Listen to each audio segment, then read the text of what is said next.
بسم اللہ الرحمن الرحیم۔ اچھا جی، ایک اور جو بات ذہن میں آتی ہے عام طور پر یہ ہے جی، قربانی کرتے وقت ہم ہچکچاہٹ کا شکار ہوتے ہیں، کچھ ہیزیٹیشن سی ہو جاتی ہے عام طور پر۔ وہ یہ کہ قربانی کے جانور کی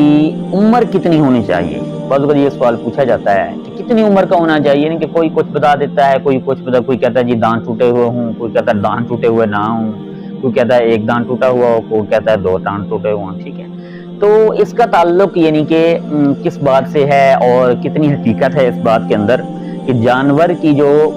قربانی کرنے میں جو عمر ہے وہ کتنی ضروری ہے۔ کیا عمر کا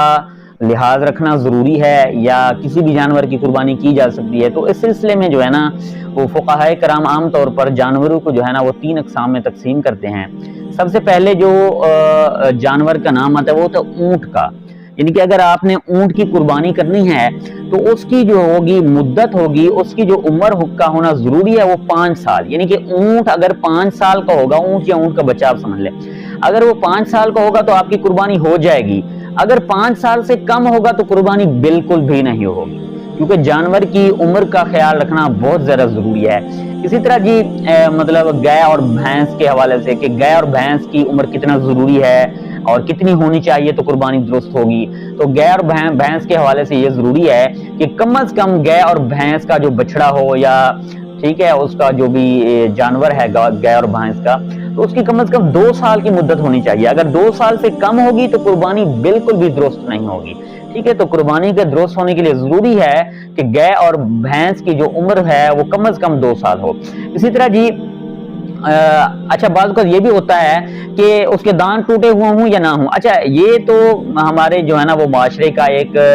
ناصور ہے کہ ہم عام طور پر وہ لوگ جو بیوپاری وغیرہ ہوتے ہیں وہ دانت پہلے ہی توڑ دیتے ہیں، یعنی کہ اپنا پیسہ کمانے کے لیے بے حسی کی انتہا ہوتی ہے کہ پیسہ کمانے کے لیے، یعنی کہ جانور کی عمر 2 سال نہیں ہے لیکن اسے 2 سال کا بنانے کے لیے وہ اس کے دانت توڑ دیتے ہیں پہلے ہی، تاکہ ہمیں جو ہے نا وہ قربانی کے جانور کی عمر کے مطابق جو ہے نا وہ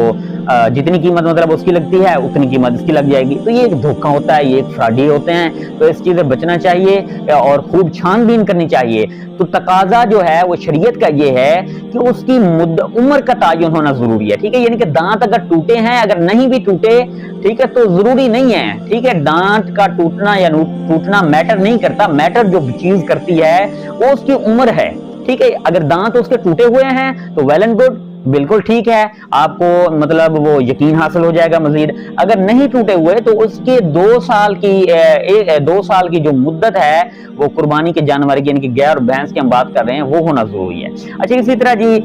بکری اور بھیڑ وغیرہ کی عمر کیا ہوگی؟ تو ان کی عمر جو ہونا ضروری ہے کم از کم 1 سال کا ہونا ضروری ہے، یعنی کہ بکری ہے یا بھیڑ ہے تو دونوں کی جو ہے نا 1 سال ہونا ضروری ہے۔ ہاں ایک اور فقہاء کرام نے رعایت دی ہے دمبے کے حوالے سے کہ دمبا اگر 6 ماہ کا ہے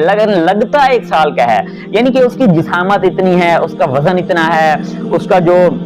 گوشت ہے وہ اتنا زیادہ ہے کہ وہ ایک دور سے دیکھنے سے 1 سال کا لگتا ہے، تو فقہاء کرام نے یہ اجازت دی ہے تو اس دمبے کی قربانی کی جا سکتی ہے، لیکن بکرے کی نہیں کی جا سکتی۔ بکرا بے شک 2 سال کا بھی لگتا ہو تب بھی نہیں کی جا سکتی، اس کے لیے 1 سال کا ہونا ضروری ہے۔ تو یہ بات ذہن میں رکھنی چاہیے اور خوب ذہن نشین کر لیں، یہ جو بات ہے یہ بہت ضروری ہے قربانی کے حوالے سے، ورنہ قربانی آپ کی بالکل بھی درست نہیں ہوگی۔ اس چیز کا آپ لوگ خیال رکھیں کہ دمبے کی اگر 6 مہینے ہے اور وہ 1 سال کا لگتا ہے تب کرنی جائز ہے، لیکن اگر دمبا بھی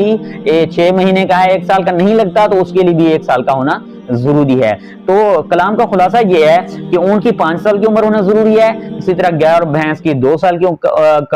عمر کا ہونا ضروری ہے، اور دمبے اور بکری کا جو ہے بکری کے بچے کا جو ہے نا وہ کم از کم 1 سال کا ہونا ضروری ہے۔ ہاں دمبے میں تھوڑی سی وہ رعایت ہے، اگر وہ 6 ماہ کا ہے اور 1 سال کا لگتا ہے تو اس کی قربانی کرنا درست ہوگا۔